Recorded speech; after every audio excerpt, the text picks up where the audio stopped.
Nearly a decade has passed since hundreds of thousands of Rohingya families fled Myanmar, carrying little more than the clothes they were wearing. Mothers carried exhausted children through rivers and forests. Elderly parents were pushed in wheelbarrows.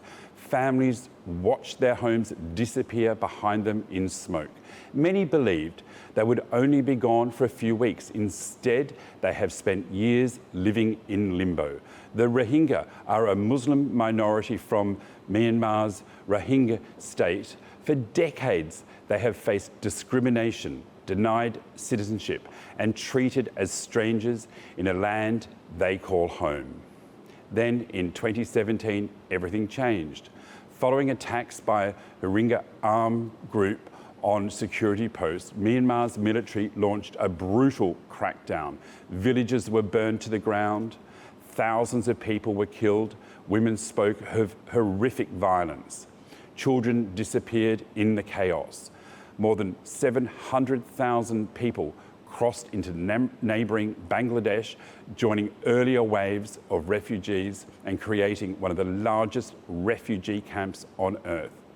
Now the headlines may have faded, but the suffering has not. More than 1 million Rohingya remain crowded into camps around Cox's Bazar in the southeast part of the country, where rows of fragile shelters stretch across the hills for as far as the eye can see. Every monsoon threatens landslide and flooding. Every cyclone brings fresh fear. Children who arrived as babies are now approaching adulthood, having never known a real home. Many have never been inside a proper classroom. Parents struggle to imagine a future for sons and daughters growing up without citizenship, freedom, or opportunity. Inside Myanmar, hope has become even harder to find. Since the military seized power in 2021, the country has descended into civil war. The Rohingya have become trapped once again between competing armed groups. Human rights organisations accuse both Myanmar's military and the powerful Arakan army of committing serious abuses against Rohingya civilians. Entire communities remain cut off from aid, while food shortages, forced displacement and fear continue to define everyday life. For many Rohingya families, the greatest pain is not simply losing a home, it is losing the feeling that somewhere in the world they truly belong. They remain one of the largest stateless populations on earth.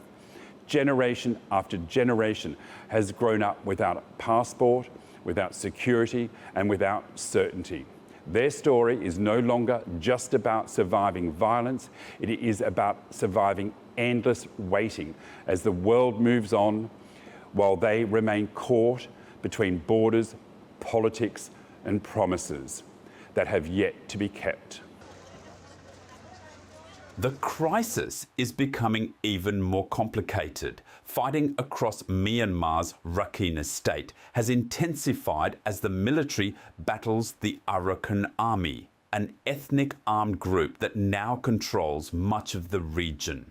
While the Arakan army is fighting the military, rights groups say Rohingya civilians have also faced killings, arbitrary detention, forced labour and severe restrictions under its control. Once again, ordinary families are paying the highest price. The conflict has forced tens of thousands more Rohingya to flee across the border into Bangladesh, adding pressure to refugee camps that were already overcrowded.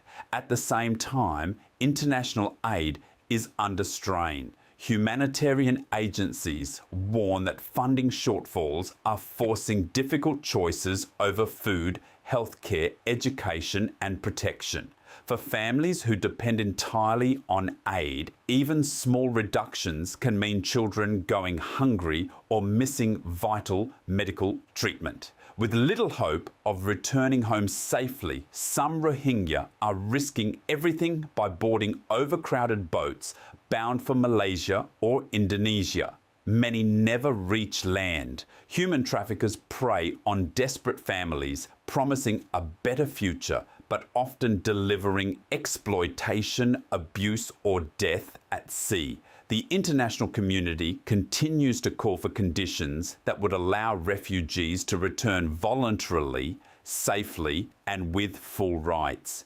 But with fighting continuing inside Myanmar and no political settlement in sight, that day appears distant. For the Rohingya, the crisis is no longer measured in months or years. It is becoming the story of an entire generation growing up in exile, waiting for a future that remains painfully out of reach.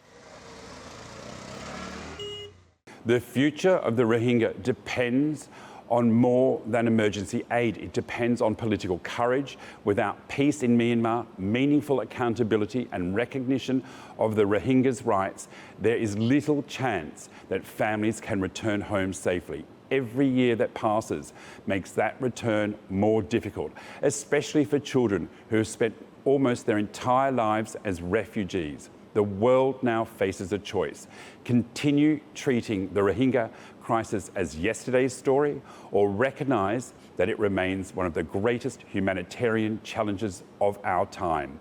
Behind every single statistic is a family waiting for news, for justice, and for the chance to rebuild a life with dignity. Until those hopes become a reality, the camps will continue to grow, another generation will grow up without a homeland, and the scars of this conflict will only deepen.